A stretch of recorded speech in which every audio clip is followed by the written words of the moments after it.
हम अपने भारतवासियों को अगर हम परम सुखी करना चाहते हैं तो केवल वस्तु और व्यवस्था से नहीं कर सकते, उनका बौद्धिक स्तर सुधरना चाहिए।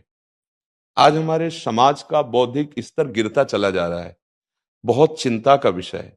हम सुविधाएं दे देंगे, हम विविध प्रकार की भोग सामग्रियां दे देंगे, लेकिन उनके हृदय की जो मलिनता है, जो हिंसात्मक वृत्ति है, जो अपवित्र बुद्धि है, ये जब तक ठीक नहीं होगी तब तक हमारा देश धार्मिक देश है, हमारे यहाँ धर्म की प्रधानता है। तो इसी बात को बार बार हम सबसे निवेदन करते हैं कि ये जो हमारी नई पीढ़ी है, इसी से हमारे राष्ट्र की रक्षा करने वाले प्रकट होते हैं।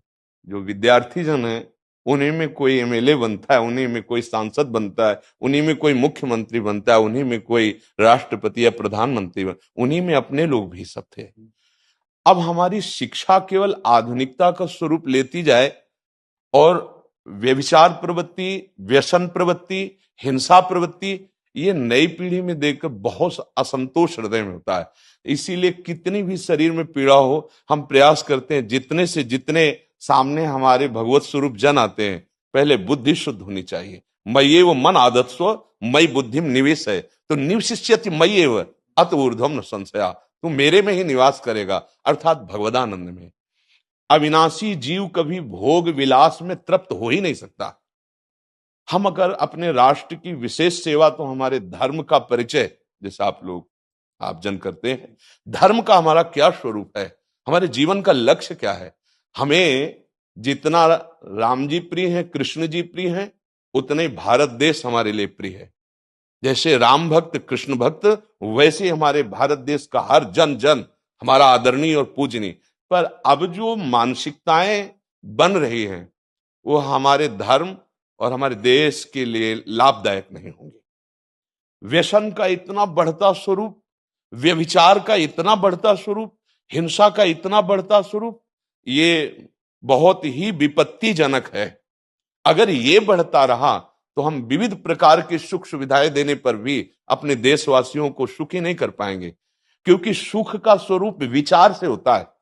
सुख और दुख की स्थिति सत्य नहीं है, आगमा पाइनो अनित्यास, लेकिन हमारा विचार, और विचार हमारा गंदा हो रहा है। बस हमारा उद्देश्य यही है कि हमारे देशवासियों का विचार शुद्ध होना चाहिए। अगर विचार शुद्ध है तो राष्ट्र प्रियता, जन सेवा, समाज सेवा, ये सब स्वाभाविक होने लगेगा। और विचार अशुद्ध है तो सुविधाएं बहुत हैं, उनका दुरुपयोग हो रहा है। तो बस आप सबसे बड़े बड़े जो उपदेष्टा जन हैं, जो बड़े बड़े धर्म की रक्षा के लिए भगवान ने जिनको भेजा है, उन सबसे यही प्रार्थना है कि सब व्यवस्था करते हुए हमारे देशवासियों की बुद्धि अध्यात्म को समझे। बिना अध्यात्म को समझे दुख सुख की समानता बिना किए परम सुख का अनुभव हो ही नहीं सकता। इस मायाकृत भोग पदार्थों को भगवान ने दुख योनया कहा है। मानो एक बोर्ड लगा दिया, दुखालयम अशाश्वतम। और हम सब यही चाहते हैं कि लौकिक भोगों को भोगने से ही हमारा राष्ट्र सुखी हो जाएगा या हम सुखी हो जाएंगे। नहीं, लौकिक भोगों को पूजन सामग्री बना करके और साध्य सच्चिदानंद प्रभु को रखा जाए तो आनंद की उमंगन हो जाएगी। बहुत सुंदर मानव जीवन का स्वरूप है, जिसे देव दुर्लभ कहा गया। दुर्लभो मानुषो देहो, लेकिन क्या दुर्लभता शब्द स्पर्श रूप रस गंध इन्हीं विषय के भोगने की या इन्हीं सुविधाओं के लिए दुर्लभ कहा गया?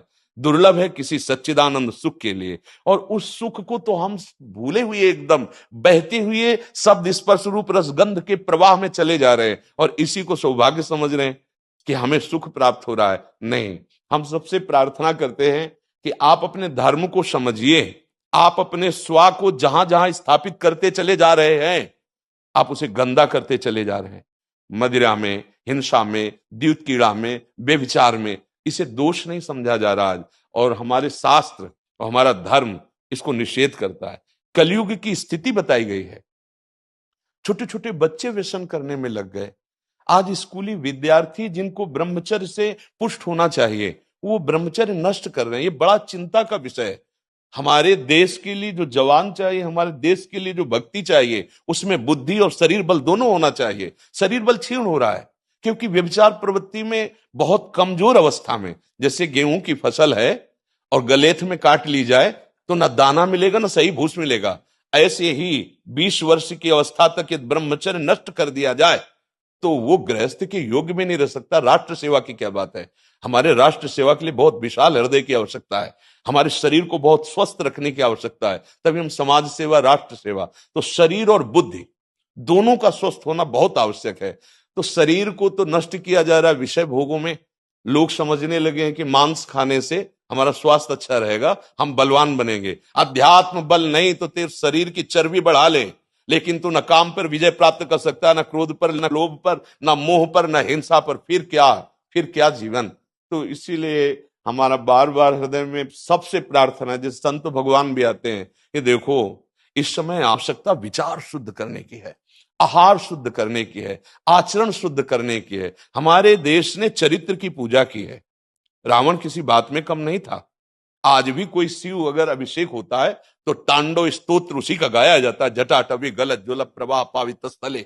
ऐसा विद्वान और ऐसा बलवान जो 20 बार जैसे झूला आराध्य देव को झुलाया जाए, ऐसे महादेव सहित पार्वती को बाजुओं पे झुलाया, वो महाबली चरित्रहीन हो गया तो अपने देशवासियों ने राक्षस कह दिया उसको। चरित्र, आज हम चरित्र पर ध्यान ही नहीं दे रहे।